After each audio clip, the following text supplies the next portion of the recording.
Hey guys, welcome to the Visualist Guide.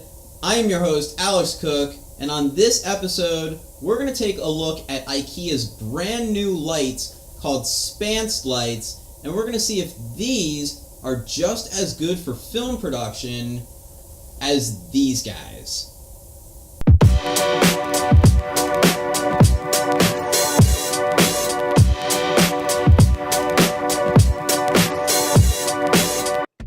So I found out about these lights from a friend of mine. He had early access to getting one, and he had posted a story on Instagram showing that he was using it, and I was really intrigued about it. And when he told me that these came from Ikea, I was even more intrigued, just because of how similar they looked to your typical KinoFlow light, or nowadays the modern Quasar Science lights.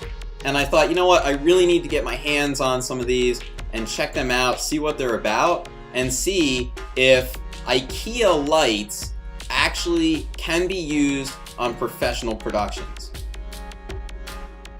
Now, when you do a Google search for these lights, you're going to see that they do come up on Ikea's official website. And you can take a look at all the products that they're offering within this Spanst series. They have a lot of different items, including the lights.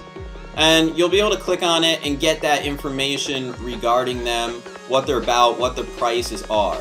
The one thing you will notice right away, though, is that they are not available online. That simply means you can't purchase them from the website, and unfortunately you're going to have to go into a physical Ikea store in order to buy these specific lights.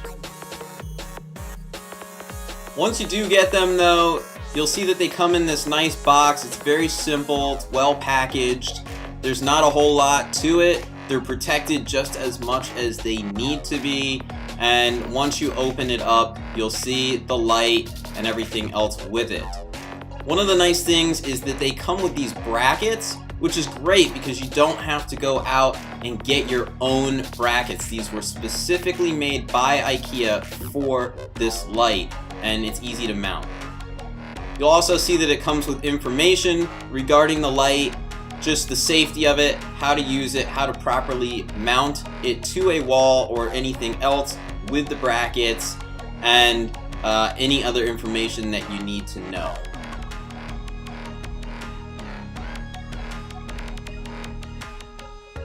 And that's it. You'll basically see that it just comes very well packaged. It has these cardboard protective tension rings around each end, as well as plastic protective coverings just to keep the light safe until you get it home. And that's it. Once you take all of that off, you're ready to go. You just need to basically undo the twist tie and plug it into a USB outlet, and you're ready to rock and roll. Some of the things I really like about these lights are the simplicity of them, from the power button to the nicely braided power cord. Everything's there and just easy to access and use. And one of the things I really love about these lights is the fact that it runs off USB power. So you don't have to plug it into a wall. As you see right here, you can by getting an adapter such as an iPhone brick, but you don't have to. As I mentioned before, the button is really simple, super easy to use, just an on-off tiny little button, and that's it. It's very, very responsive. There's no delay. The moment you hit the button, it either works or not. It's on or it's off. There's no delay at all. It will always work the moment you hit that button. And again, with the fact of it being run by USB power, you can plug it into anything as simple as a laptop, or as you see in the next clip, a PlayStation 4, or you can even use a portable power bank to just plug it in and run it. And when I told other Red users about these particular lights, a lot of them went out and bought these lights, and they have much better light measuring tools and meters than I have, and they were able to measure this light and confirm that it was actually really reliable. Let's take a quick look at some tests. Here you see me using the red Scarlet MX. We're just shooting in 4K widescreen at a standard 24 frames, using a 90-degree shutter angle on this, and I'm at ISO 320. These are the only lights you see in here. There's no other lights in this room on except for the Spanst lights. In here you see in 2K, we're at 60 frames per second at a 180-degree angle, so you can see no flicker at all. Here you see I've now gone up to 75 frames per second, still at ISO 320 with a 180-degree angle, and no flicker at all. Still looks really great. And then finally, this is rough footage, so I apologize, it's only the MX, but 1K widescreen at 120 frames per second. We're at ISO 800, and you can see here, despite the noise, if you focus on flicker, there is none. If we switch over to a simple Canon 7D at 1080p, this is just 24 frames per second, ISO 400 at 1/50th of a second. You can see it still looks fantastic. I do just want to bring to your attention that on some lights you will find, for lack of better words, what I'm calling light bruising. You'll see it right there. That in some sections it may occasionally be a little bit dimmer in the tube, but this is hardly noticeable on camera. So here you see me actually using the Quasar Science light. This is their small magnetic portable version, and you'll see me put it next to one of the other lights that is the Ikea light.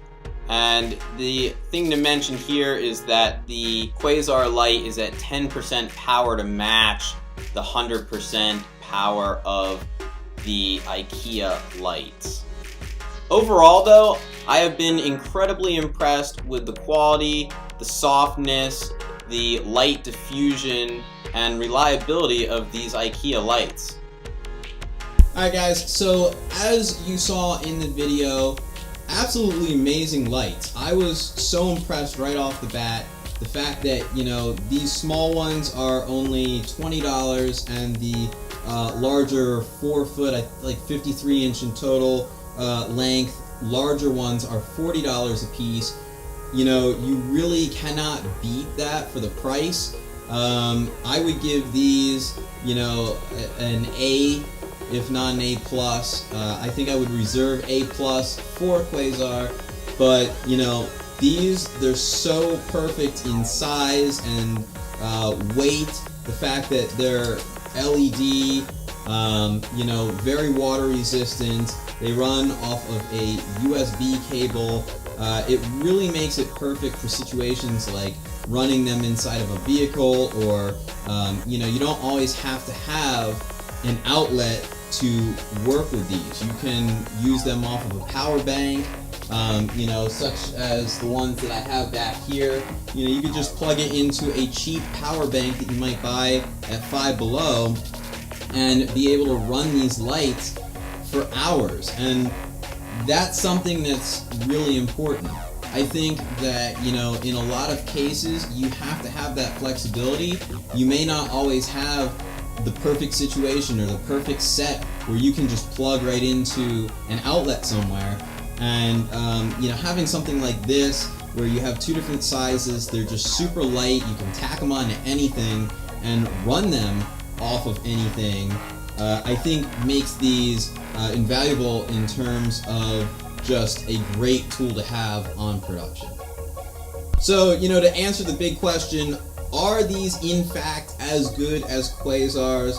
The answer would be no, they are not, only because these come as one color and they come in one brightness level. You cannot change them. Now, I haven't plugged these into a dimmer, but I've been told that they do not work well on a dimmer, but they only have this one brightness, which in equivalent to a Quasar light is only about 10% brightness. So, you know, this would be 10% brightness on a Quasar. So you can get so much brighter with a Quasar light, and you know, just the added benefit that the Quasars, you know, the L-Ion series is battery operated, so they just run on their own. They have magnets on the back, and they change from your warm white balance, you know, your warm color temperatures to your colder temperatures,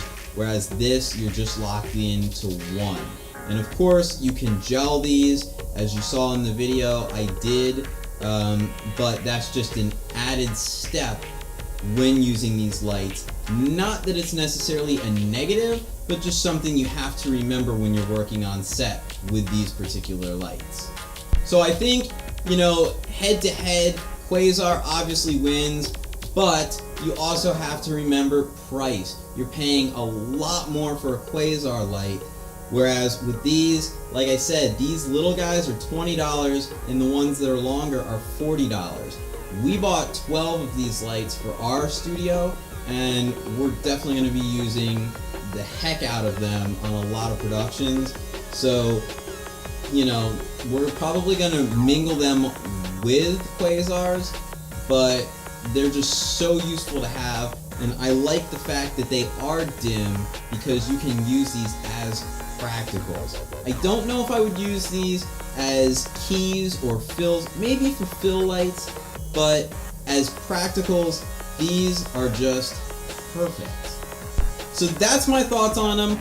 Go out, give them a try yourself, let me know what you think, and, you know, leave something in the comment section. Let me know what you guys think about them. Let me know if you go out and actually get these, and if you use them on a shoot. I'd totally love to see how you implement these particular specific lights on a job. And yeah, I hope you guys get something out of it. I hope you can use them. These are the perfect answer to beginner filmmakers who are on a really tight budget. They need some really good lights. They're looking for something like Quasars.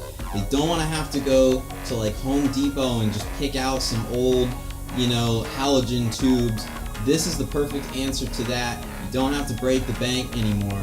Now, Ikea has answered that need that we have of getting a low budget LED tube that's lightweight, will run off almost no power, and is just perfect to add in any type of film situation. So thanks again for watching, guys. Make sure if you like this, hit the like button, subscribe. We would love to have you guys continue to follow and continue watching these videos. Hopefully they are a help to you. And if you'd like to follow me personally, it would be on Instagram. It would be @AlexCookCreative. And you can follow our studio @SXE Media. And of course, you can find the Visualist Guide on Facebook as well. Thanks, guys. We'll see you on the next one.